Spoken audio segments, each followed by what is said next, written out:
Oh, that was synchronized. It was. That was. I like that a lot. Sir. That was a really nice clap. Ben, how are you? I have missed you so much. I missed you too. I missed you.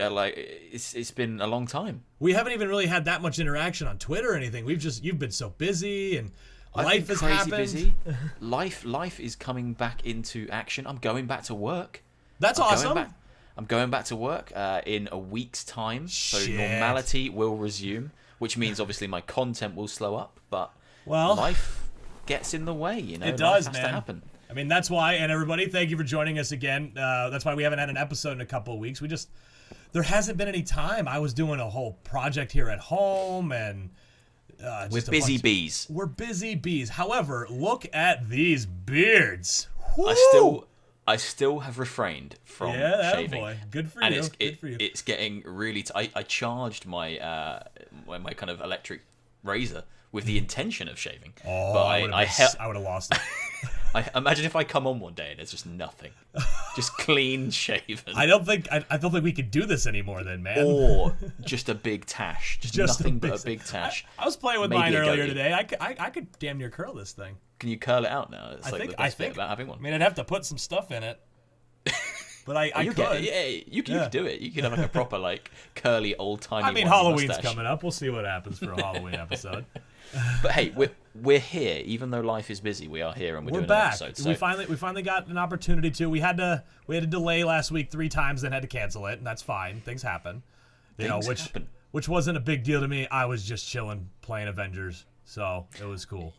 Yeah, you is that still what you're playing? Are you still on Avengers right now? Is that your main jam? I just finished it. I finished the campaign this morning. So, yeah. Awesome. Yeah. I think I'm close. I haven't had a huge amount of time to play it. I've just done the mission where you basically recruit Thor. So the only Avenger I'm missing is Cap. So I've done the one where the helicarrier is gonna crash and you put it up. Okay. They showcase that mission. You got about maybe 2.5, 3 hours left. If you just blow through it. It was like that's where I was this morning, and then I finished it right before the Ubisoft Forward. So, okay. Yeah. My thoughts haven't changed on it. I still don't love it. That's all right. That's all right. I will complete it. I will complete it. I'm having a lot of fun with it. Anyways, let's get into the beginning of this episode. Everybody, welcome to When Beards Collide, episode number 4. I'm Admiral Redbeard, as you know, alongside the Big B, Ben, Beardo Benjo. Hello. When Beards Collide is a casual conversation from 2 friends from different parts of the world sharing their love for video games. Roll that beautiful bean footage, our lovely intro.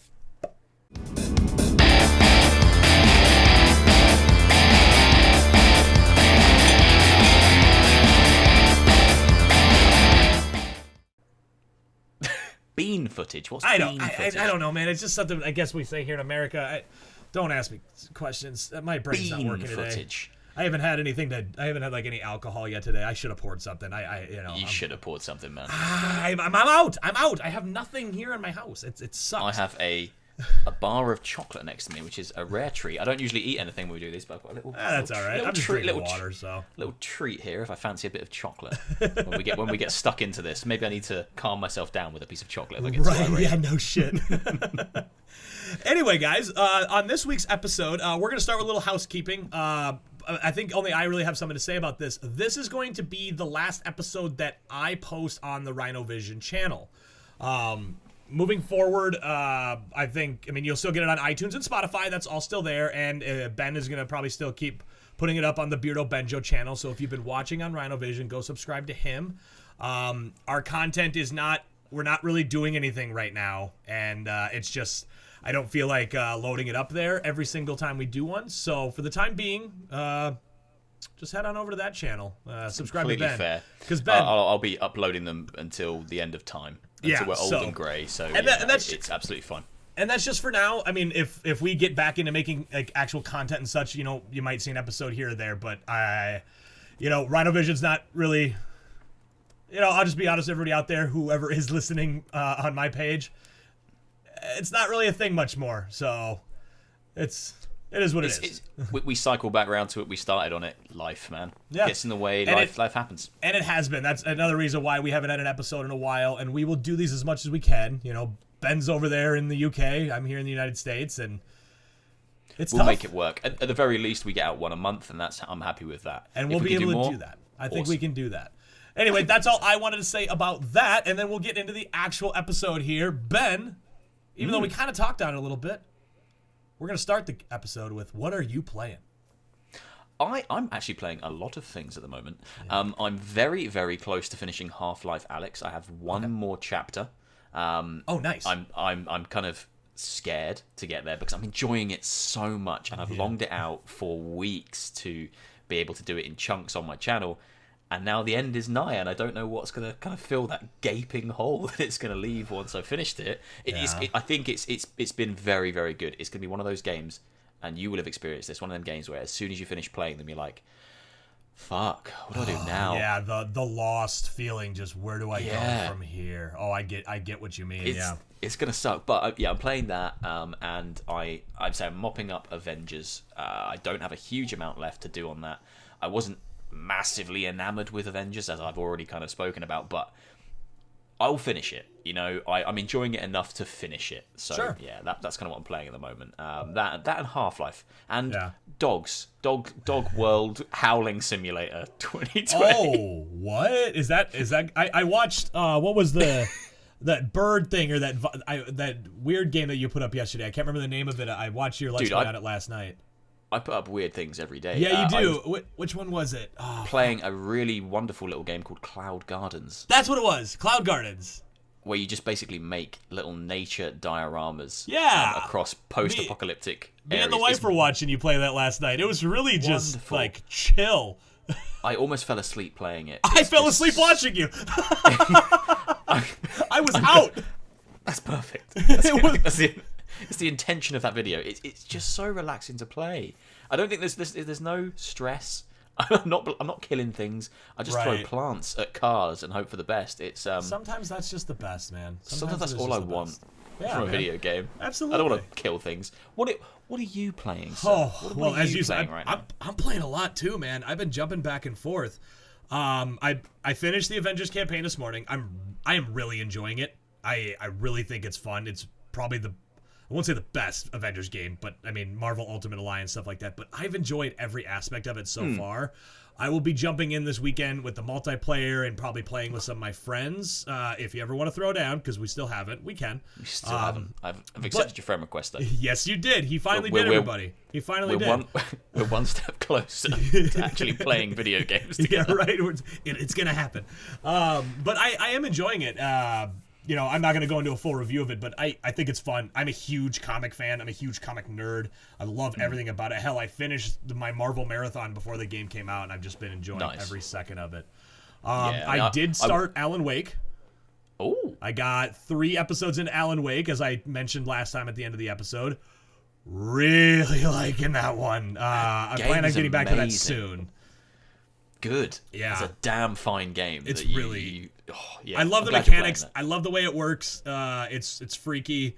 Because I haven't played anything. I haven't played the AWE thing of Control yet. Not till I beat this in Quantum Break am I going back to it. But I'm really enjoying that.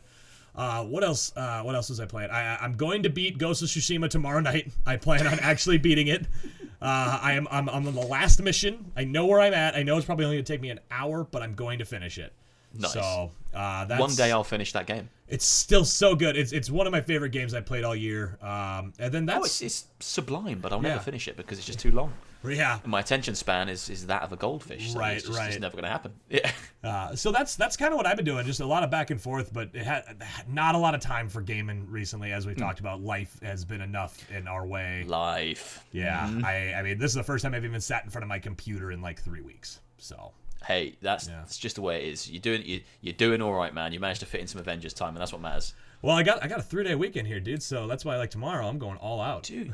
Yeah, right. Make the most of it. I'm trying to. Jam pack it filled with video games. That's what I'm gonna try to do. Do it. All right. Well, with that, we can move on to, and I don't know if you're ready for this, the quick hits. Ben, do you have the ukulele? No. You didn't do it. You didn't do it. We didn't even get a chance to. You just. You just called me out. Well, I mean, that's kind of like my bit that I've been Kind of your doing. thing, isn't it? Yeah, you just call me out. I will prepare one at some point, but I'm not going to play it live. My God, I'll pre-record it and I'll send it to you. I had a feeling that you totally forgot about it. No, it's still something. I never forget these things. I just don't have the time. That's fine, man. I'm just giving you shit. Well, there's a little jingle, whatever. That was beautiful. That's all we need. There it is. Oh, it gets lazier every week. Eventually, we're just gonna be like on our couches, just like on the phone, just like. I'll be like horizontal, laying on the sofa, just looking just at like, my phone. You want to talk about video games? I don't care. Sure, why not? I don't care. Well, so a lot has happened since we had our last episode. A lot of gaming stuff has been going on, and I wanted to boil this down to just a few small things, just because, well, God, 3 weeks of not doing an episode, there's a lot. So let's start with this, and I know you have done videos on both of these things to start with. Actually, all of them already, as of today. I just talk about everything. That Nintendo Direct with Mario was, I think, one of the biggest things that's happened the past 2 weeks. But my big thing is, what is going on with this, like, Super Mario 3D All-Stars, like... I mean, I guess it's hard for me to even describe, because I don't understand what they're doing with it. It's only available till the 31st of March. Why? What are they doing? I think there's only a few people in the world that actually know the answer to that question, and they all work for Nintendo. Like, yeah, I can't. I've been back and forth with this question with groups of friends, different groups of friends, and none of us can come to an answer that makes any sense. The closest I think we've got is I theorized that back on the Wii they did a re-release of the original Mario All-Stars collection, which was the old Mario games, the originals. And when they released it first, it was a limited edition release, and it came with a nice red sleeve with kind of gold trim. And they only released that version for a little while, and then it went out of circulation. The game didn't disappear. The game came back into circulation with a different box art, and it just didn't have the kind of gold leaf and the kind of limited edition stamp. I guess I don't remember. I can only assume maybe they're doing the same thing here. Like, maybe the version that we get now will have some kind of stamp to commemorate the 35th birthday or 35th anniversary of Mario. Yeah. And then once that is done in March, it disappears and comes back without the stamp. Okay. There's a caveat to that argument, and that is the digital version, because the digital version also disappears in March. Right. So it makes no sense. No, it really doesn't. For me, and these aren't my words, these are the words of a video that a friend sent me a video from a smaller YouTube channel. I wish I remember the name of it. I feel like a bitch for not remembering the name of it, but the gentleman summed it up perfectly and effectively said, it's a weird move because Nintendo are removing the choice of the consumer to make that purchase. Because in any other purchase, so if a game came out tomorrow, you would have all the options and availability and ability to look at that and say, do I want to purchase this game? Is this worth my money? Etc., etc. And you can make that decision yourself. In this scenario, you don't have that ability anymore because they've put you on the spot and said, well, you need to choose because it's only going to be here until March. Right. So now it's kind of a FOMO thing, the fear of missing out. You feel like you have to get it because you don't know how long it's going to exist for. So it feels like almost forced sales because I'm a massive Nintendo fan. I ran out and pre-ordered one because I was like, I don't want to miss out. I don't want to miss out. I want to have it. I need my Sunshine. It's my favorite Mario game. One of my favorite games of all time. I have such fond memories of that game, but it's I've been kind of shanghaied, forced into buying it now when I might have waited for a few months, but I feel like I needed to get it now. So it's that kind of forced urgency is very apparent with Nintendo. They did it with Amiibos. They do it with kind of everything they buy. They manufacture rarity. They do a good job at it. Done. Yeah, they do a good job at it. I mean, they make money. I mean, I guess it works. It kind of sucks, but I mean, it works to a degree. I mean, so when I worked in the video game store, we always used to see it. They would make so much more money if they didn't manufacture that rarity. If you could always get all the Amiibos and the Switches were always in stock, etc., etc., they would just sell more. But they manufacture this kind of hype of they can't get it, and then people end up going to eBay and paying silly money from scalpers, and it's a strange infrastructure that they've kind of built. Right. But they have always done it. They've always manufactured rarity of product, and they're doing it again here, and it just forces people to buy it now rather than later. Right. What did you think of the revisioning of the games? They're just ports, aren't they? They're just ports. I mean, everybody was expecting remakes. Nintendo's not going to do it. Nintendo won't do I wasn't. it. I wasn't expecting remakes. I was expecting ports, and they are ports. And all it is obviously Sunshine has been stretched to 16:9 rather than the 4:3. I think it looks fine. It looks fine. Yeah, I'll probably play that handheld on my Switch anyway. Not too much up on the TV. I won't play them at all on the TV. I never play my Switch on TV. It just never gets used that way. It is a handheld machine for me. Sure. And that's where I'll play it. I won't bother playing it anywhere else, and I'm just happy to have them on there. Right. Realistically, Nintendo could re-release their entire back catalogue of Zelda, Metroid. I'd pay for it all. Oh, I would Nintendo, pay Zelda for Nintendo sure. just hate money. They just don't want my money, but I'm ready to give it to them if they just give me the games. Right. Apologize for everybody listening. My dog is barking like crazy, and I don't know why. So if you can hear it, I'm sorry. I can't stop him. I can hear it. He's going mad. He's going mad. losing it. A leaf probably blew outside, and he's like, I need to be out there eating that leaf right now. So sorry if you're hearing that. Just wanted to throw that out there. Well, our next quick hit, we finally, and this actually this quick hit has changed like 3 times for me over the past 3 weeks, but one next gen system got a release date and price. Xbox Series S and Xbox Series X. November 10th, $499, $299. We got it. We got something.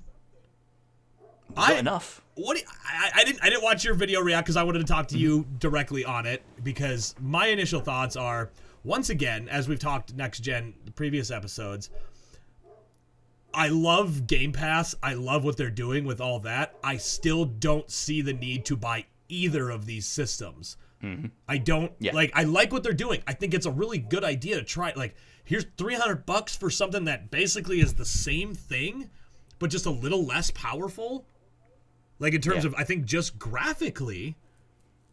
And then you can get the Series X if you want to. But, like, it is a genius move for price point. I just still don't understand what they're doing and, like, why they're doing. There's so much there, you know?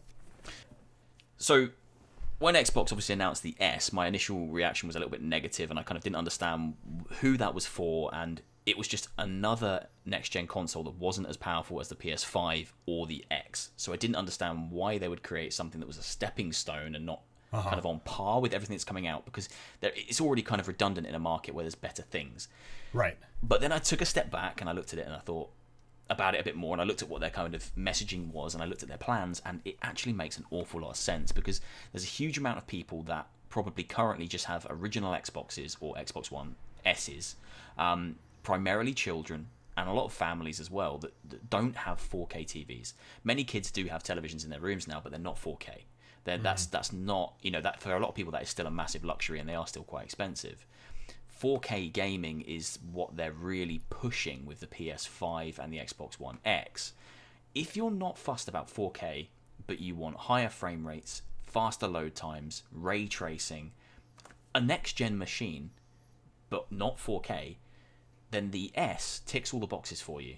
It might only be digital, but if you buy an S, your next gen without the 4K baggage, the extra £200 or $200 4K baggage, I'm not that fussed about 4K gaming. Sure. Pretty much all my gaming is done on PC. I play on a monitor that's 1920, 1080. It doesn't do 4K, but I get the frame rate. I get 144 frames per second, and that is a phenomenal difference, having the frame rate increase over the It's a 4K big deal in gaming, display. more so than the resolution. Huge deal. If it has the option, I'm usually playing on performance mode. 100%. I hate on systems that you have to have either performance or resolution. Like, I can't stand that, but I usually play it on there because it just, for gaming, it works. Smoother frame rate. So it works.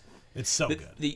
They're giving people an option which isn't going to break the bank. £250 UK is exceptionally manageable for a Christmas present. That's going to get you a next gen machine. It's just mind blowing. But then I kind of honed in on the thing that was really impressive about it. For a person like me and 2 of my friends who are in exactly the same boat, we already pay £10.99 a month for Game Pass Ultimate, so we can have it on our PC and on our Xboxes, etc., etc. If I give Microsoft an additional £10 on top of that a month, they will give me an S. Right. And they will. Wow, that was a loud car. They will give me an S, and I will maintain that Game Pass Ultimate subscription. So for £10 more than I'm already giving Microsoft, they'll give me a console as well. Yeah, I think it's a great deal. It's insane, and it will win people over like me and like my two friends. None of us need one. We don't even necessarily want one. Yeah. But when they slap that kind of value proposition on your lap and go, there you go, do you want a new machine? Stick under your TV to replace that old one that might not be as good as this thing. Just £10 more a month for 2 years. You just go, yeah, okay, all right. I mean, I'll have it. I might actually do it because of that reason, and I might just say, fuck it, go for the X. You know, don't get me wrong. I've been the same. I've been like, okay, well, I'll just go extra £18. I'll just take the whole thing. I'll take the X. And how opposite is this from when we had our next gen conversation where we're like, we don't even want it, and now I'm just like, completely different. It makes it easy. I just started my Game Pass. I got that sweet $1 a month to start with. I'll probably keep up with it for the time being, but I mean, you're right. It's an incredible deal. It's a great way to get people in there. Incredible. We talked about how great Game Pass is for the consumer itself, and It's incredible. I And it's getting better because now it includes EA. I did see that EA Play being involved in it now too. Like, there's a ton of games on there. I mean, I'm not the biggest EA fan, but there's still a ton of games on there that I'm like, Mass Effect, Dead Space, Sims, FIFA, Battlefront. That's insane to me. And if you get the Series X, that they're going to be probably optimized. Mm-hmm. So that's a lot of them will be fucking fantastic. It puts Microsoft. It's the power of the right marketing. They've put themselves right out ahead. They know that PlayStation. The ball now is firmly in PlayStation's court, in Sony's court. They could still come out and blow us away with a price point and an offering that can compete with that. But I think Microsoft know what their position is in this market, and as we've touched upon before, it isn't I'm the biggest, best console in the world. It is the Game Pass proposition and putting as many units that can play Game Pass in as many houses as possible. And this just does that. This makes that exceptionally achievable. And then once xCloud... cheap price point monthly. Yeah, then sorry to cut you off, once xCloud comes out, it's over. Like, when it comes to that. Because then it's literally in everybody's hands. So they're making the right moves. This is a good step. And yeah. it did enough to win over a person who has... at the moment, no interest in that new hardware. Me too. I'll probably on November 10th or shortly after be able to play Medium, and I'm super excited for that because I wasn't going to. I didn't care. Me and a couple of friends were talking about it as well. We said, look, although I have a Game Pass on my PC and this is probably where I'll play Halo, sometimes there is something really nice about console gaming. If I just want to lay on the sofa and play something, if I've got an X sitting under the TV for £28 a month for 2 years, whatever it is, I can lay on the sofa and play Halo Infinite on the TV, and it's just that kind of laid back experience that makes console gaming what it is. Right. It's nice to play on PC, but it's a lot more kind of I'm on a chair. It's form and function. It's keyboard and mouse, and it feels more serious. Right. So to be able to play it on the TV as well, it's nice. Console gaming is where nice. I play. It's where I do it. It's very warm. It's very relaxing. And that's what's attracted me to it. It means I can throw away I've got an OG Xbox One in the bedroom, a big chunky fat one I used to watch Netflix on when I'm in bed. And that thing can just go, and I can move the X upstairs and put something else in. I don't know, I just want one. Great marketing. Massive applause to Microsoft for what they've done. They've won me over. Awesome. I think I'm in the same boat, Well, with that being said, something happened earlier today, right before we went on here. Ben, what did you think of the Ubisoft Forward? Because I'm not going to lie. It's not like I was expecting it to be the biggest presentation, of all these things. I was bored out of my mind. I was upset with almost everything they showed. I don't know what it was, but I did not like anything that I saw. It only finished about an hour and a half ago. Not even that, about less than that. And I can't remember any of it. It was so flippant. Well, they showed off the new gods and monsters, whatever the new title is, so Phoenix Rising. I kind of like the look of that. To me, that looks like Assassin's Creed if it was made it's Assassin's Creed if it was made for kind of a Fortnite generation almost. It's got a very kind of Fortnitey, Breath of the Wild, Fable aesthetic. I was gonna say cartoony. Breath of the Wild, Fable is the impression I got, and those are, and I love those games, but there was still something about it that I went, I don't know why this doesn't excite me one bit. It's interesting to me to hear that from you because I'm not the biggest Assassin's Creed fan. I like Assassin's Creed, but I'm not the biggest fan. But this appealed to me because it looked like Assassin's Creed if Assassin's Creed didn't take itself too seriously. Sure. But I know you're a big Assassin's Creed fan, so maybe it's Yeah, I don't know. I mean, the first time I saw it showed off, 2017, 2018, or whatever they first showed it off as Gods and Monsters. E3. Yeah, I was like, that looks really cool. I don't like that it looks like a carbon copy of Breath of the Wild, but at the same time, that doesn't bother me. I'm excited to play it, and I don't know. I watched it. It's not like it looks unpolished. It's not like it looks like a bad game. I just was not excited for it at all. It did not help that after the fact, I got really mad when fucking Phil Harrison shows up from Google Stadia, and I'm sitting there, and I'm literally, I wish I would have recorded my reaction of me at least sitting on my couch watching this, because I literally sat back and I went, "Boo! Get off the stage! Nobody wants you!" And they're like, "Free demo for Stadia." I'm like, nobody plays Stadia! Get fucked! How much money did you throw at Ubisoft for this? God. I was gonna cut it out of my reaction video. I shot my reaction video up just before we went live here, and I left it in because I just found it hilarious. He comes up and some reaction was very much like yours. I was like, "Oh, fuck off, Stadia." Oh, I'm gonna go watch that immediately after this then, because you probably had the same reaction. No one wants you here. Stop trying to make Stadia happen. It's not gonna happen. It's not gonna happen. Why is Stadia getting a demo over everything else? And all you need is a Gmail account and the controller and good internet. This is a strange marketing move. The game to me looks fine. It doesn't look like it's doing anything different or anything new, but it looks like something I probably will play. I like my open world games. I like the aesthetic style. I did like Breath of the Wild. I love Breath of the Wild, so I'm happy to give it a go. But the marketing move of making the demo exclusive to Stadia is just baffling to me, because when you've got a new IP and you want to appeal to as many people as possible and sell that product not the way to go. many people as possible, you don't put the demo exclusively on a platform that has fucking no one playing on it. God. I just don't. I'm happy we're on the same boat with that. It's just I hated that. Weird. And I like Ubisoft. Their marketing's fun. It's enjoyable. But what the fuck, guys? It's okay, though, because they saved the entire presentation after that, because they went straight into the incredible looking Prince of Persia remake. Incredible looking? I mean, I'm sorry. I'm a negative fucking Nancy today, dude. I told you when we started. I was not in a good mood. I think it looks like trash. I'm sorry. It looks like it looks like complete trash. I was speaking then from a person who was still in Xbox 360 and PS3 era and has never seen anything better than that. It looked like trash. I mean, I'm happy that like they showed some stuff. Like I'm super happy it's an Indian company making it. That's awesome. I'm happy to see that they got like they were showing clips of them like remaking the game, like the voice actors being back, original voice actors doing the mocap. But I mean, they said pre-alpha footage. That literally just looks like a fresh coat of paint. And not a very good looking. It doesn't look like a remake. It doesn't look like a remake at all. Literally, watching it looks like a remaster. And I'm sitting there and then they started talking about it afterwards, and I'm going like, well, you're saying remake and you're showing all these things. You guys are remaking the game, but you're literally remaking this. Like, it's not that you need to add things and do this, but there's nothing different about it. So I'm really hoping that this alpha footage that they're showing, even though they said, what did they say? Fucking January? I think January 21st, 2021. Delay it already. Like, I'm sorry. Like, I want Prince of Persia. I love Prince of Persia. Hell, that's on my damn list for our main topic later.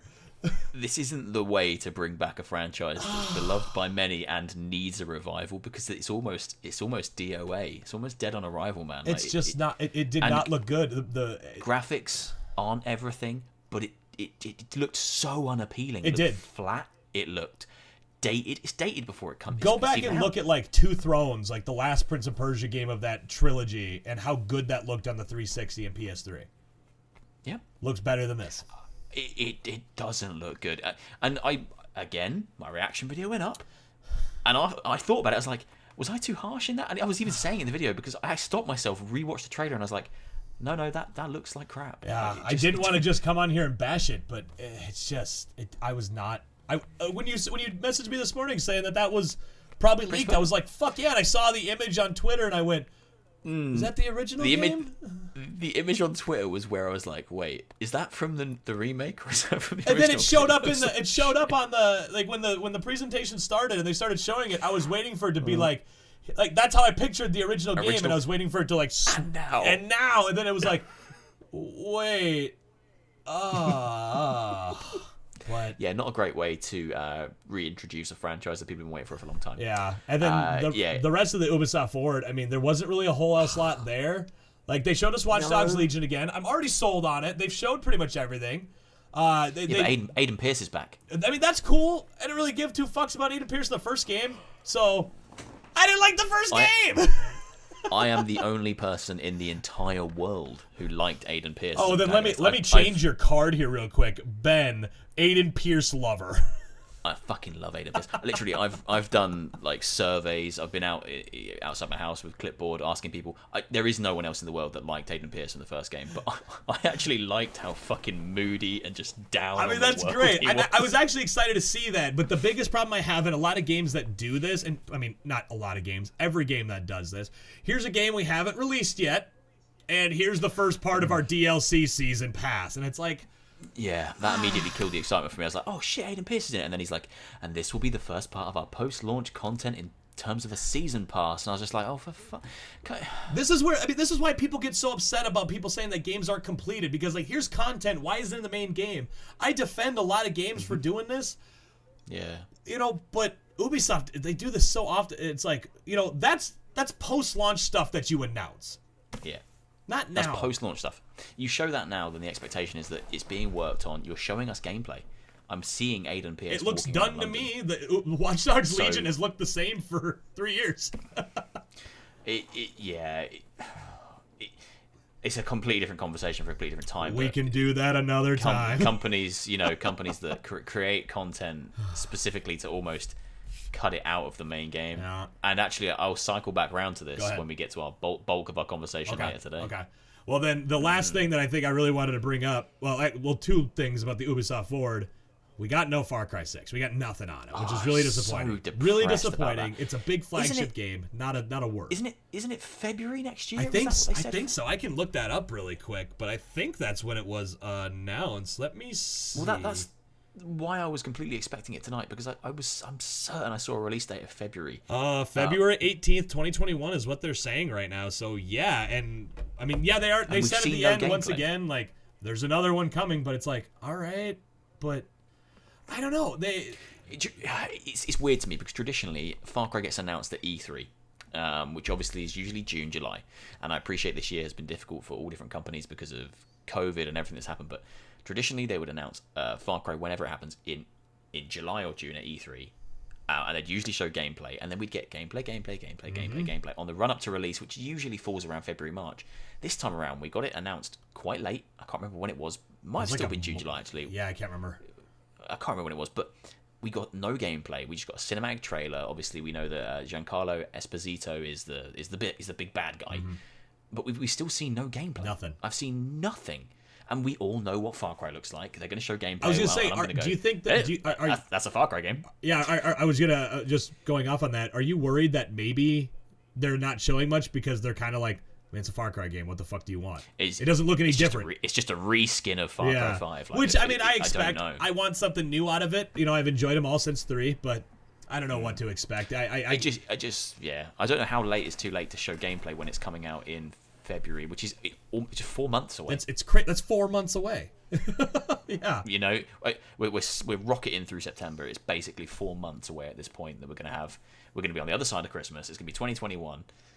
And when are you going to show it? Maybe we'll get a Ubisoft Forward in October. Yeah, I don't think they announced when the next one was. If they did, it was when we went live here. So, well, and then the last thing that was really like, I wouldn't say even eye-opening, but they announced what basically seemed like Steep 2, whatever that game was. I zoned out. Yeah, I did too. I actually went outside for a smoke and I messaged you literally as that one started playing, and I went, "Hey, I'm ready to do this whenever you are." I was done.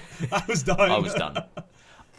At first, when they started showing it, I thought it was Trials. Yeah. It looked like Trials. It did. And it had the wackiness of Trials. And then as it evolved, it was kind of, okay, so they just smashed like Trials and Steep together into this kind of cross X Games extreme sport I like thing. the idea that it looks like you could have a lot of people doing these races and such like that, like a ton of people. But yeah, other than that, It feels like another wacky Ubisoft experiment. Yes, it does. It does look like that. Games. I hope it works out. I do. You know. Yeah. But then, like, if you actually just look at Ubisoft, there's so many titles that have been announced a long time ago that are just unknowns now. So obviously Far Cry, we need gameplay for, but no gameplay for it. Skull and Bones, remember when they announced that? Yeah, that's going through a whole redo because like it was either this morning or yesterday morning where they were talking about it again. Yep. That's getting a whole revamp, which I was so pumped for that game. I want that game. So that exists in some form somewhere, but still nothing. Yeah. Beyond Good and Evil 2. Oh God, I forgot that. I always forget that's Ubisoft. Showing little bits of Beyond Good and Evil, and then it disappears. They have games that they've kind of shown, and then have just disappeared into the ether. Yeah. But then they come out with this new bizarre. I can't remember what it was even called. That stupid steep cross game extreme. I don't care enough to look it up. I have no idea. Now. I don't care either. Well, with that being said, that will lead us in to our main topic. And this week, which actually works out with the one game that they showed at the Ubisoft Forward. And Ben, our main topic, which was presented to you, or by you, before we started doing all this is one of the few that I kept when we first started talking about When Beards Collide. Franchises we want to see revivals for. How likely is it, and how could they reinvent themselves? Now, I have a list. I know you have a list. We don't know how long this episode's going to go, but we're going to start talking about them. Ben, do you want to start us off?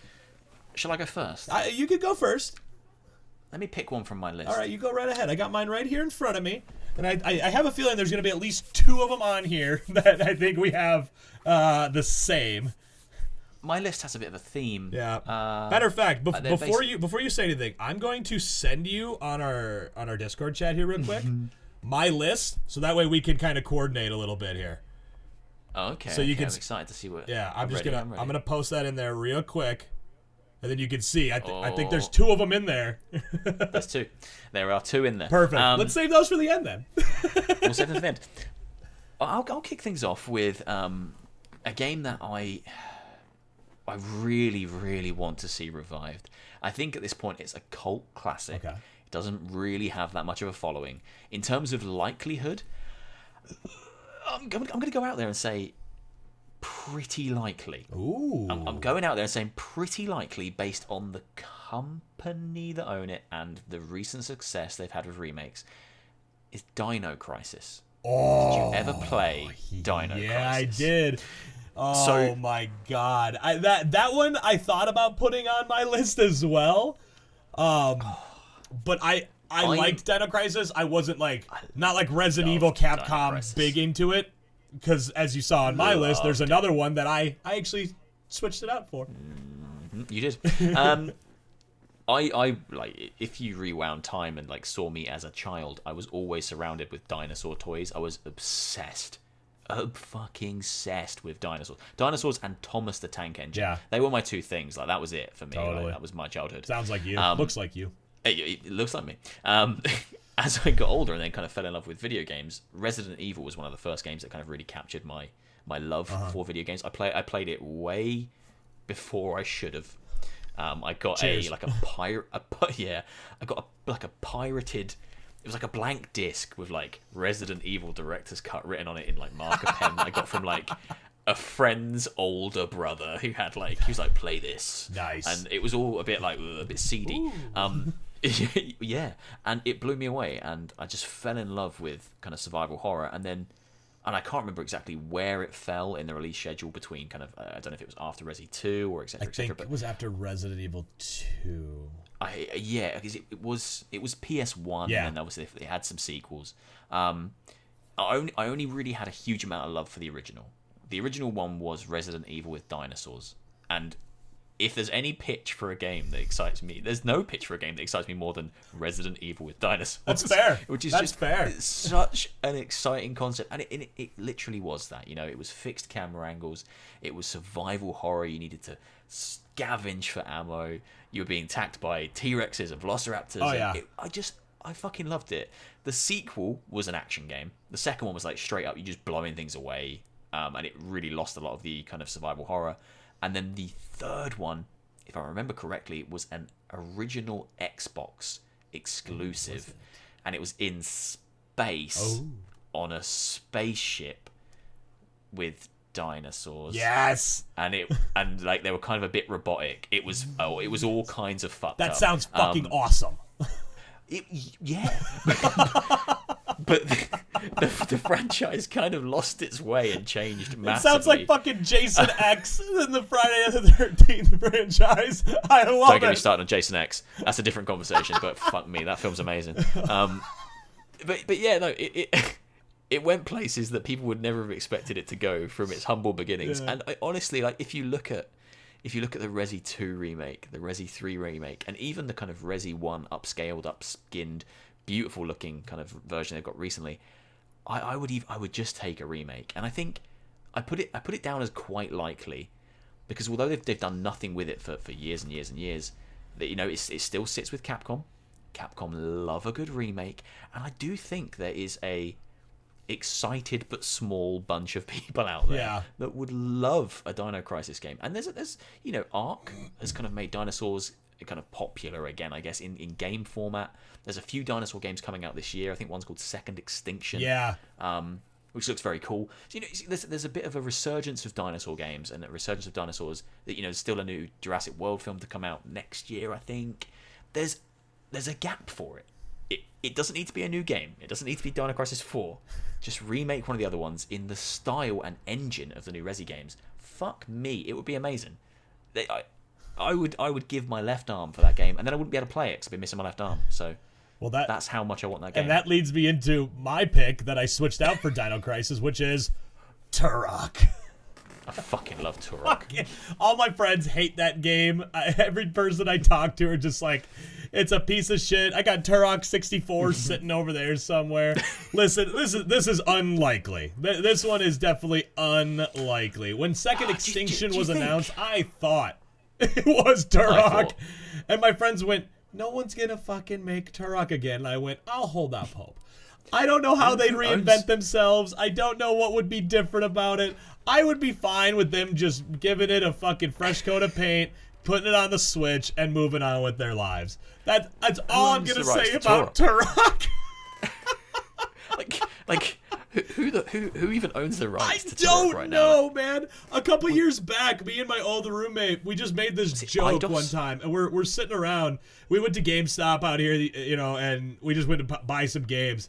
And we picked up every Turok game we could find, and we actually made a Facebook event, invited every single person on our friends list, and we were trying to make an official Turok day. So it was like, all you do is you either come over and hang out with us, or you go on, you play Turok all day. That's what you do. We accidentally missed our own Turok day. It was like 2 days later when we went, oh shit, we missed our own event, and it never happened again. So technically, Turok Day never existed. I think it was around July 24th. Good day. A solid day for Turok. But yeah, that's my Turok story.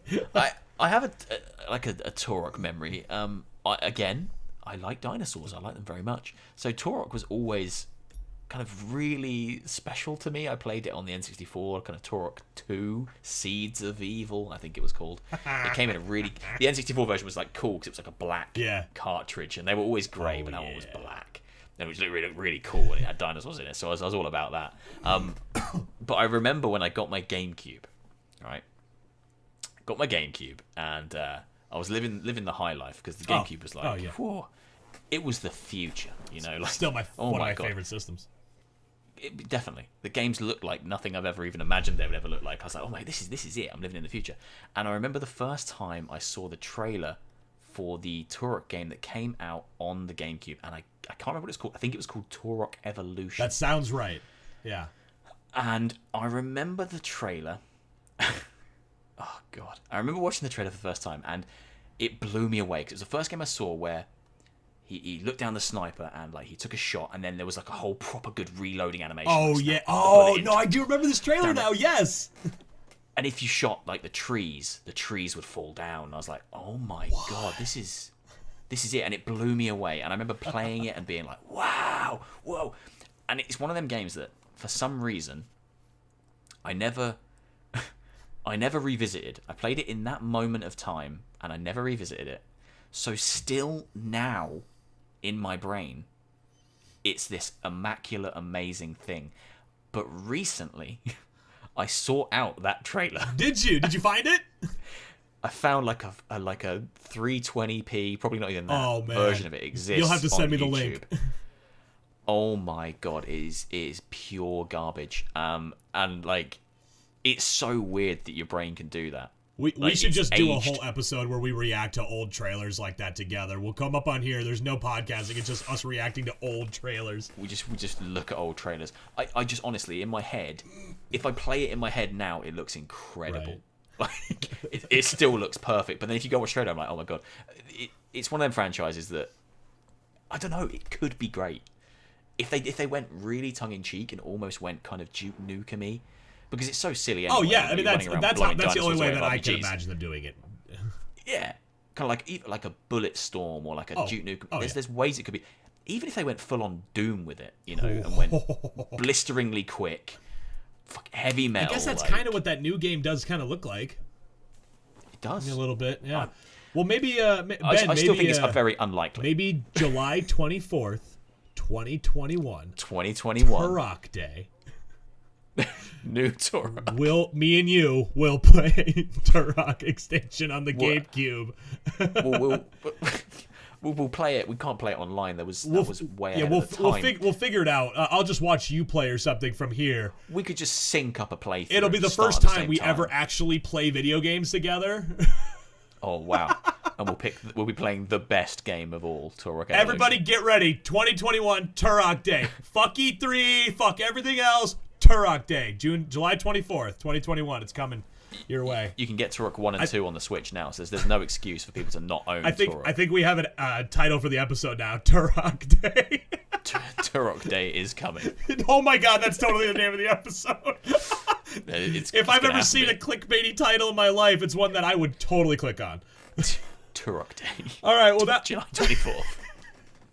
All right, well that was mine. You got another one there because I only have a couple. So.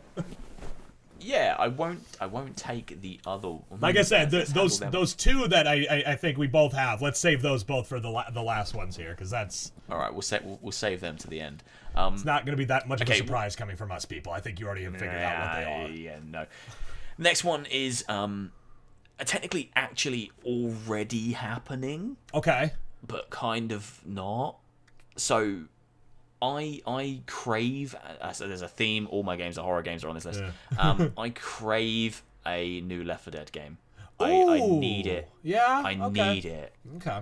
I mean, again, it's one of them games that I remember so fondly. I don't know if we touched upon it in a previous I think we talked a little bit, yeah. I used to, when Left 4 Dead came out, I lived in a house with 3 other guys. We had this kind of lad's house. Nice. And we basically all ran out and bought a copy of Left 4 Dead on launch day. All came back home, and we also picked up these huge Ethernet cables. They were like 30 meters. Yeah. And this house was 3 floors, and we were all on different floors. And we ran these Ethernet cables across the entire house to each other's rooms, so we could play LAN together, but still sit in our own rooms. That's awesome. And honestly, we didn't move. Like, we just played Left 4 Dead all day. And we tried to do it on expert, and we got our asses kicked, and we just absolutely adored that game. And I think pretty much everyone on the planet, if you play video games, you've probably played it. It's one of the most fun games, like just sitting around 4-player co-op. Like it's so fun.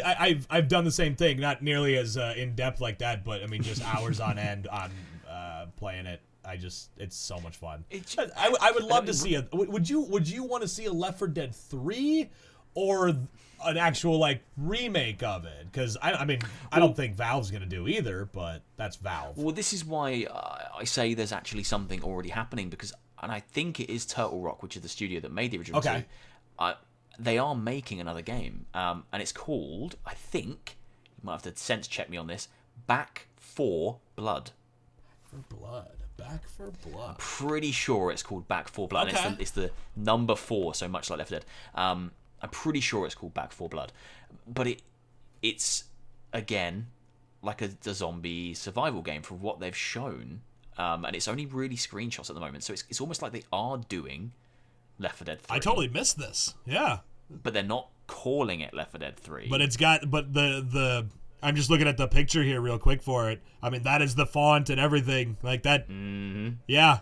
Yeah. Yeah. Turtle Rock Studios. I don't know if anybody can see that there, but I'll put it up. No, I won't.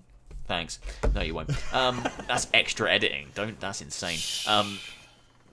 they're kind of already doing it, but it's strange to me that I don't know. It would be interesting to see when they actually show it off. Yeah. Because if it is a zombie game and it's like a 4-player, and the 4 in the title would assume, that's what it was for Left 4 Dead. If it's a 4-player kind of co-op online zombie shooty game, it's strange that they would rebrand rather than call it Left 4 Dead 3, because Left 4 Dead 3 would sell like hotcakes. Oh god, yeah. On the fact it's called Left 4 Dead 3. So for them to kind of rebrand and do it with a different name that's very similar, kind of almost says that they must be doing something very different with it, because they don't want to link it to the original 2 games. But I would love a straight up Left 4 Dead 3, but it's a weird one because it's not like there's a massive need for it, because the community for Left 4 Dead 2 is still very active, and there's constantly kind of community made maps, community made add-ons. Yeah, mods. sometimes you just don't need to.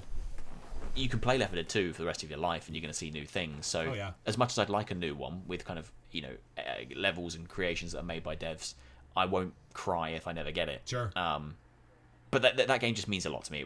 It's probably, alongside kind of Dead Rising, it's probably my favourite out-and-out zombie game. And I'm removing Resident Evil from that because at this point Resident Evil's not about zombies anymore. It's about everything. So, yeah, straight-up zombie games. It's about Chris Redfield's biceps. His giant tree trunk-sized biceps. Not that Resident Evil 7 Chris Redfield, the proper one from 5, punching boulders. Boulder punching ways, Fuck, yeah. He's the only man I've ever seen smash a boulder. I'm pretty sure that was the day that I went by. I went straight gay on that day. My wife doesn't know yet, don't tell her. I bypassed women altogether. Oh, I'm sorry. I'll keep it down on the internet.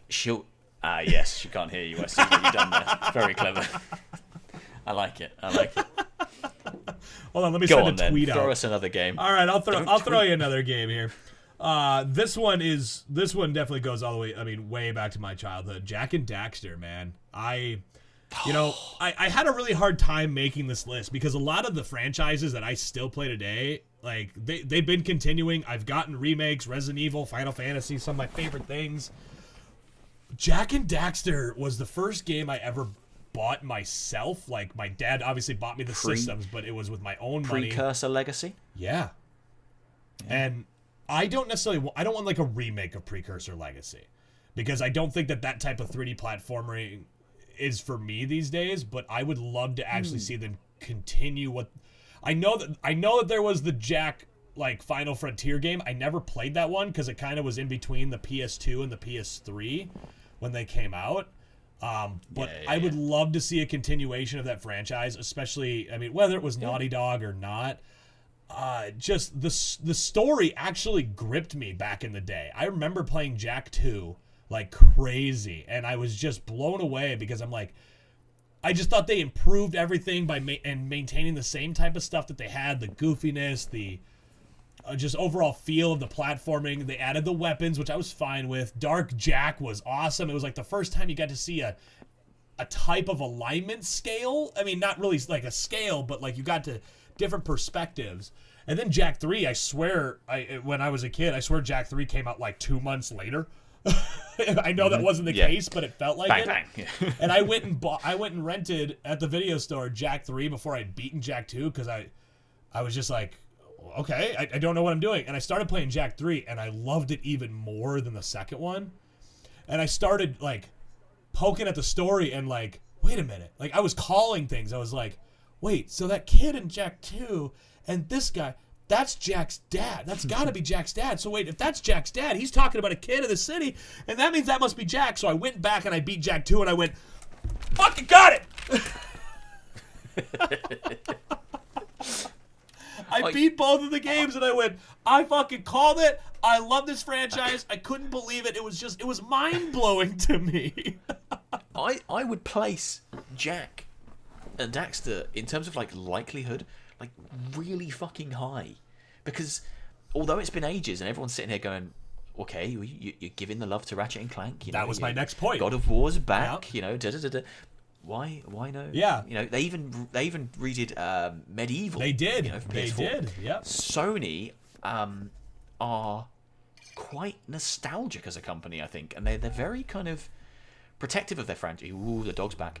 They're very protective of their franchises, and I think they do they do tend to give them a lot of love and attention. Yeah. It's strange to me that Jak and Daxter haven't had a revival yet, but I think it's almost a certainty that they will get. I mean, one. with how popular the Ratchet and Clank franchise has maintained, you know, I mean, Naughty Dog went off and did new things. They are the one studio that have like Jak and Daxter, sweet, you know, Crash Bandicoot, amazing, like these big franchises. Then boom, Uncharted. Now Uncharted becomes their standard, and then they do 3 of those games, and then boom, here comes Last of Us, and now they're all the way up there with those types of games. And like I said, I don't need it to be Naughty Dog to make it. I would love that. I mean, Naughty Dog can make a separate studio to do it. But to see Jak and Daxter get the same love as Ratchet and Clank. My closest friend, Matt, he's the Ratchet and Clank fan. I'm the Jak and Daxter fan. I never got into Ratchet. I'm definitely playing the new Ratchet and Clank because that looks so awesome. But that's also good. That's also because I even told him, I'm like, the downside is I have these old Jak games. I have them on my PlayStation 3. I think I have them on my 4 as well. I can't recall. But I don't get new ones, so why don't I jump into this franchise? Because it seems very similar, and I get to still enjoy Very it. similar. So I'm not going to say very likely on Jak and Daxter. I'll put it kind of in the middle. I think it's possible. I do, and I would love to see I think it's entirely possible. I think the only argument against why they maybe wouldn't is how similar Ratchet and Clank is, and maybe they don't want to run those two franchises side by side because they kind of eat into each other's market. But that seems silly to me. I think there's the world's big enough for two kind of mascot. You'd think so, but like games. I could say this: it's not game studios that really compete against each other anymore when it comes to that. It's not like Mario versus Sonic. It's not like Ratchet versus Jak. It's not even like Halo versus like Call of Duty. Like nobody cares about that anymore, you know. So I could see them doing it because, you know, even Sony just going like, put it out. Who cares? They don't tend to drop franchises and just let them die unless it's Resistance: Fall of Man, which desperately needs a revival. It's not on my list, but fuck me, I'd love to see it. I could do that. Oh wait, I just thought another one. Infamous. Where's Infamous? Bring Infamous back. Oh, why did I put that on my... Oh, no. I was going to put that on my list, but I guess I didn't consider that to be a franchise that was gone yet. And only for the fact that Second Son was at the start of the PlayStation 4 generation. PS4. Yeah, you know, Sucker Punch it's made not laying Tsushima. dormant yet, is it? Yeah. I think that's why I took it off, because I was like, yes, but no, because I don't consider it to be gone. That's still... People still love Second Son. Hell, I was thinking about playing it the other day. And I could still see that studio and even Sony being like, we want another Infamous game. So it has had a release on the current generation of hardware, so therefore it isn't. So it's not. Yeah, hard. that's kind of why I did it. Yeah, I think it's your turn for a game, unless Infamous was yours. It is. No, that just popped into my head just then. Because we should probably we probably shouldn't go for maybe another 10-15 minutes. Let's do. Well, I'll do this one, and then we'll kind of jointly do our two. Okay, sounds good. We can always come back to this type of conversation too. Oh fuck yeah! I'll talk about whatever I want. So, this one for me is. Sorry, that was so funny. On my list of games that may or may not get remade, this one falls further and further down every year. No. Every single year I get more and more sad. Banjo-Kazooie. It means the world to me, that game. It's my favorite platformer of all time. The Mario games are stunning. You know, Mario Odyssey, Mario Galaxy, Super Mario Sunshine. They're stunning. They are just the best platformers currently existing. But nothing, in my opinion, has topped Banjo-Kazooie for me. It was the first game I played that had that much personality, so funny. The amount of things to collect and things to find and things to do was immense. I think it's the first game I bought a walkthrough for as a child. And then Banjo-Tooie, fantastic. I still don't think it was as good as the first. I think the first kind of did something so special. And then obviously I waited for years and I thought, okay, Banjo's got to come back at some point. And then Rare were acquired by Microsoft. Xbox, and I was like, okay, I own an Xbox 360. That's exciting. And then one year, I'm watching E3. I'm a young man at this point. Yes, thinking, young, beautiful. I'm a young beardless man with long flowing hair, and I'm sitting there watching E3, and this trailer starts. It's Xbox's presentation, and it's a Rare trailer.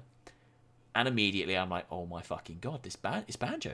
This is it. He's he's back. And he was, but he was kind of fucking broken because it was Banjo Nuts and Bolts, which ended up being just the biggest pile of shit. And they completely missed the point of what made Banjo great in the first place. And when I reflect on it and look at it, it actually was super ahead of its time, because there's about 50 million games that exist now, which are so popular, which revolve entirely around building your own vehicles and being able to construct them and drive them around and complete puzzles and challenges. And that's what Banjo Nuts and Bolts did years ago. So it was incredibly ahead of its time, but that's not the point. It wasn't a Banjo game. I still need a new Banjo game where I'm just running around, collecting things, completing wonderful puzzle-based platforming levels.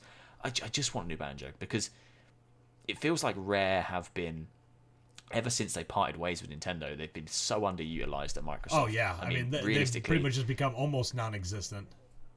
If you look at what they've done while they've been with Microsoft, it's basically nothing. Obviously, with the Rare Sea of collection, Thieves, which is just ports. Sea of which Thieves, which is a huge and great game, but that's it. Yeah. Project Dark Zero, which was a launch title for 360. Oh, that's right. I forgot about that one. Yeah. Obviously, Banjo Nuts and Bolts, and they've not really done much else. Yeah. They did Battletoads recently. I heard that wasn't that great. But this is the studio that made, the original Project Dark, Perfect Dark. They made, obviously, Banjo. They were so influential at one point, and now they just do pirate game. So I just want Banjo. I know, man. I know you do. A lot of people do, and everybody got their hopes up. I mean, with him being in Smash was a big deal. So that means that I think it's still possible. Bought that DLC. I barely play Smash, but I bought him. Oh, of course. I played it once or twice and went, this is cool, but I want an actual Banjo game. Well, is he laying down I was trying to get him just lay down next to me. Well, then I'll just quickly say my last two, because the one that, I mean, you saying Banjo, I wanted another another Donkey Kong 64 style, which is very similar to Banjo-Kazooie. It was made by Rare. Yeah, made by Rare, and a lot of people people forget about Donkey Kong 64. That was one of my favorite fucking video games of all time.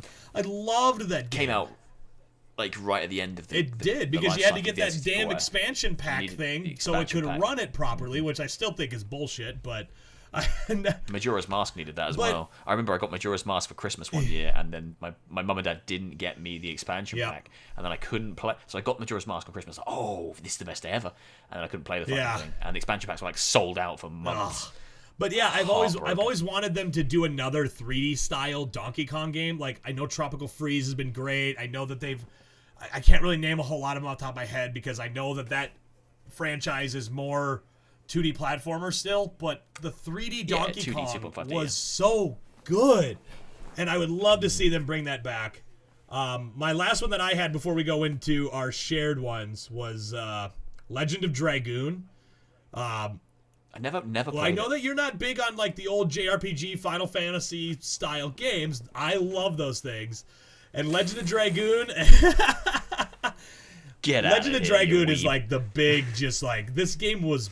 It was Final Fantasy, but there was still something baller about it. It had a really awesome way that the combat system kept you involved in things. I'm not going to go into it too much. Legend of Dragoon, give it to me. Let's go. All right. The only acceptable JRPG, one is Skies of Arcadia. Oh, get fucked. the only one, because it was pirates, but they flew around in the sky. It was wonderful. Every other JRPG is shit. Oh, you my controversial opinion of the week. Beardo's controversial. Beardo wants to throw hands right now.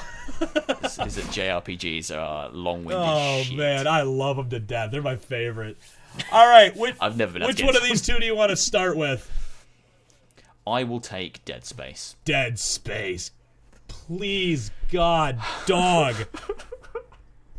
Go away. Please. God or dog, because God and dog, it's the same word back to front. Yes, it is, but oh man, Dead Space. I'm happy we both had this on our list, because the first time I ever played the first Dead Space game, I might have told you this story. I don't remember if it was on the podcast or not, but I was sitting at my first apartment, I just bought a 7.1 surround sound system. Or no, I'd had the surround sound system, but I finally got it set up in my apartment. And I sat down to play Dead Space in the PS3. And I get off the Ishimura, and I walk around the corner, and the noises go through all 7 speakers. And I just went, nope. And I'm not playing that. And I didn't play it again for like 4 years. But I've beaten both of. I've beaten the first 2. I never beat Dead Space 3 because I couldn't get into it. I tried, but I've beaten them all. I've beaten them all, including the one on the Wii. The what? And including there was one on the Wii, the Nintendo Wii. On the Wii, really? Oh, it was fucking brilliant. It was a light gun game. It was like House of the Dead, but it was Dead Space. Dead Space Extraction. Yeah. Oh. I didn't even know about this. Yeah, I would never have played that. Fucking great game. There's an even more obscure one. There is a Dead Space game that came out on Xbox 360 Arcade, and the whole game was like, the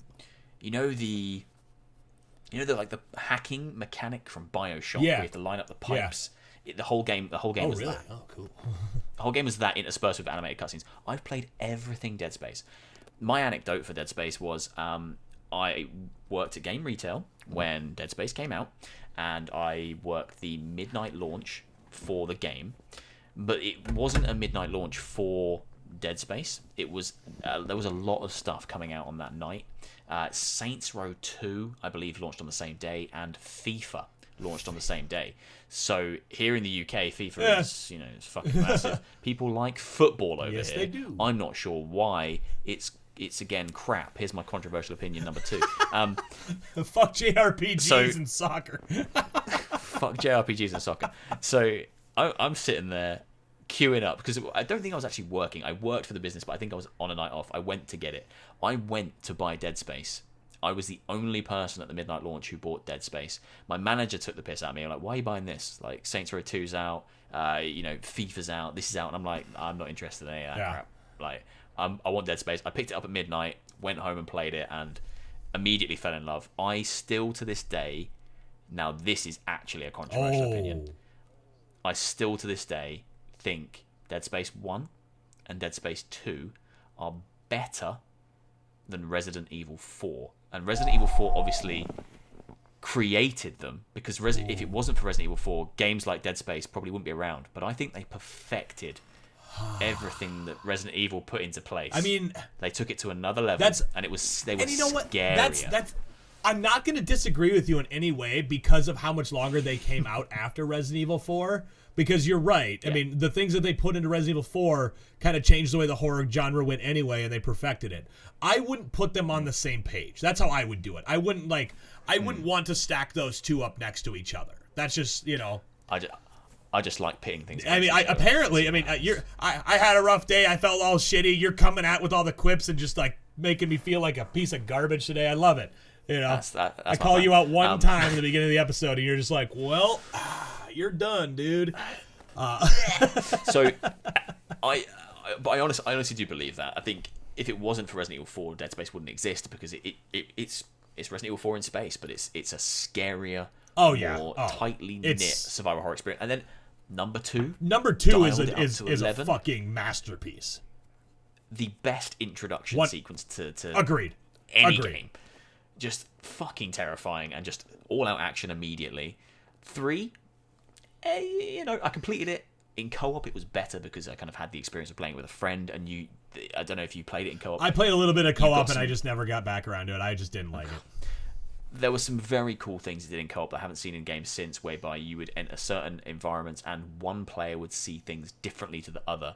Yeah, kind of like when they did Resident Evil 6 in some spots. Kind of. This was kind of one of you was losing your mind. So that part. I'm sorry. Yeah, so one person would see everything as kind of like birthday cakes and balloons and lovely cuddly things, while the other person was being swarmed by monsters and like, dude, why aren't you helping me fight? And they'd be like, what are you on about? I'm just seeing like birthday cakes and toys. That's hilarious. Like, I didn't know zombies that. everywhere. That's great. It was absolutely incredible. The first time you encounter a scenario like that and the other person's not helping you, they're just sitting there looking at stuff, you're like, dude, what the fuck are you doing? There's zombies everywhere. And they can't see that, and it's very, very smart. So I've got a lot of love for the franchise. I don't like the fact that they cut the ending out of 3 and then made me pay for it, because the actual ending to Dead Space 3 was an add-on you needed to buy. but they left it on such a cliffhanger. It deserves to have one more One more. I agree. Wrap it most all people who are into the Dead Space franchise, which is a lot of people, would agree. The fact that EA had control of that, and Visceral Games, I think, is what it was. Yeah, they shut them down. And I mean, I hate to put it in this way, but I'm gonna call it unlikely. If they were to bring it back, I think unlikely. it would be incredible. I think it's a horror franchise that deserves to live on alongside like Resident Evil and others. But 100%, and it sits in a very bizarre position alongside the next game, the final game that we're going to talk about, in that both of them could make an absolute killing in today's market, but neither of the companies that own them seem to be willing to make that jump to bring them back. Obviously, Silent Hill. It's in the exact same boat as Dead Space. You know, Dead Space is owned by EA, and they don't see the value of that product. No. I remember reading articles after 3 came out, and they were very open in saying, if this doesn't sell XX units, we will not pursue this franchise anymore. And it did not sell XX units, so they just dropped EA needs to just disappear. Just go away. I'm done with you. Just go away. Silent Hill, you know, and I've said this in multiple videos before. I know, and I'm sorry if y'all get annoyed by this, but I just want more Silent Hill. We're living in a horror renaissance. You're right. You know, you've got thousands of Twitch streamers that build literal fucking jobs and careers on playing horror games. They draw people to the platform. They are engaging to watch. People are sitting there playing stuff like Man of Medan, Outlast, Resident Evil 2, Resident Evil 3. Where's Silent Hill? Where is it? It should be here now alongside all those other games. games. Give it back, Konami. Give it to us. One of the defining horror games and horror franchises of our time, and it's just lost in limbo. It is. And it's just there's so many games that have borrowed from Silent Hill, and so many games that have emulated kind of what Silent Hill does, but no game has ever got close to being Silent Hill. No. And I mean, don't get me wrong, the last couple weren't nearly as good as, like, I would say the first 3. You know, I love the first 3. Yeah. 4, Silent Hill 4 really like is 4. It's good. It has great ideas. There's things in it that make it's hard for me to play, and I've never beaten 4, but there's ideas in there that I adore. So I beat 1, 2, 3, 4. I beat Shattered Memories on the Wii. I can't remember if I did Downpour or Homecoming. I only completed one of those and not. Yeah, I never started Downpour. I have it. I got stuck on a boss in Homecoming and never completed it. We also did like 20 some parts of Homecoming on our channel. I can't remember which game it was. I think it was after 4 they shipped the production of Silent Hill to an American developer rather than a Japanese developer. Yes, that's when Team Silent was gone.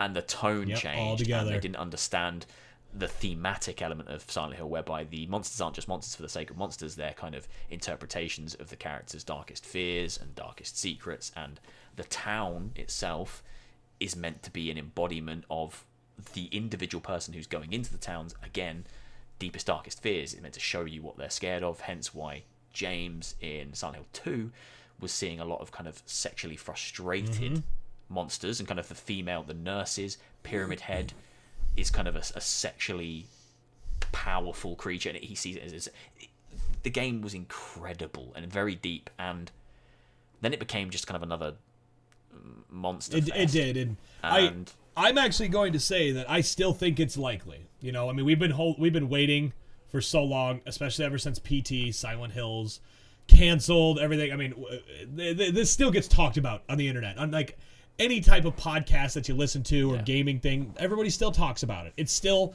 I mean, PT was considered to be one of the best horror games of the last generation, and it's not even a full video game. It was a goddamn tech demo that Kojima made, and he probably made it in like 20 minutes, you know? But this franchise deserves, I think out of all of them on our list, I think it deserves it more than any, because 100%.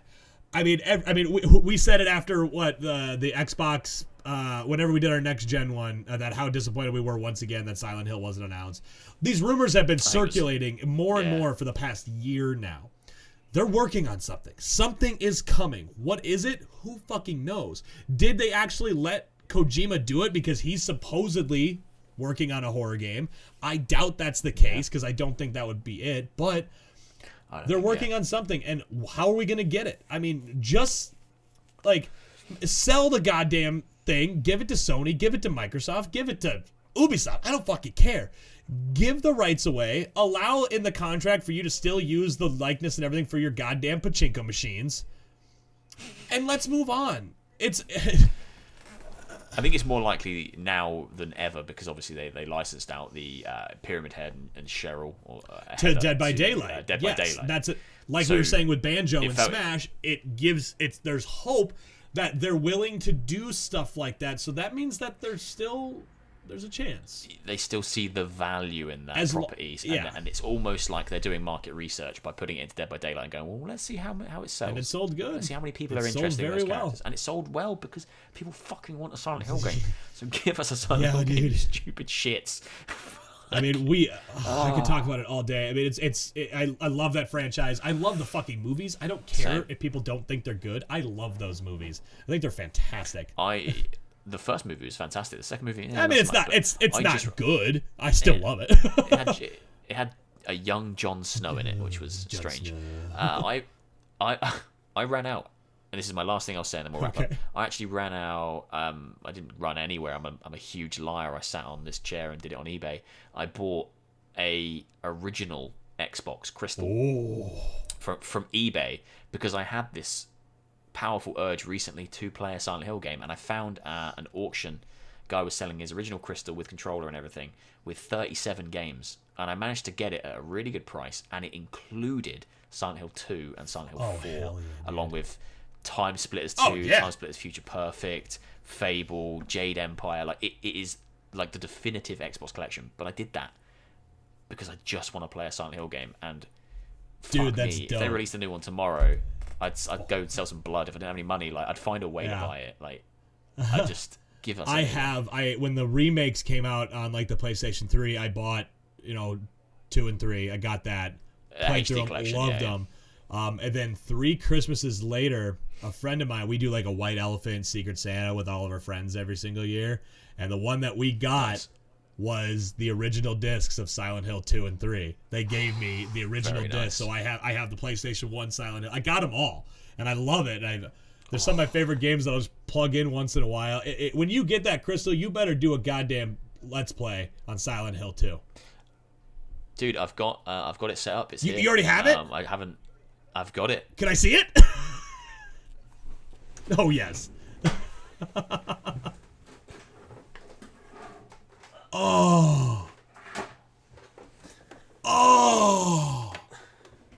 That is fucking sexy. And it's like beautiful condition as well. The guy was God. He was like a collector, and he hadn't used it forever. He just wanted it to go to a good home where the people were going to actually enjoy it and play it. And I was like, dude, that's me. And the fact that it came with Silent Hill 4 and Silent Hill 2 Director's Cut was just the cherry on the cake. Fucking brilliant. I love it. So that sits alongside my PlayStation and my Xbox. Well, there it is. There it is. Ladies and gentlemen, this has been another episode of When Beards Collide. Benjamin, take us out. I hope you all enjoyed this episode. Obviously, if you're listening to us on iTunes or Spotify, please do leave a review. It means the world to us. We are still very small and trying to grow, so all engagement is very, very, very, very appreciated. This episode on YouTube, obviously, is just existing on my channel now. So yeah, hit subscribe if you like it. If you don't hit subscribe, because that would be silly. But if you enjoyed it, please do leave a like, because again, all likes and comments and engagement we will respond to, and it helps the video get a wider audience and helps us to keep on chatting about video games. To be fair, if no one watches, we're still going to do it because we just like to talk. So, but we enjoy the interaction. We love all the engagement we get. So, yeah, thank you. I hope you've enjoyed, and we'll see you probably in another month. Whenever we can, we will get back to it. Thanks, guys. Bye. Bye.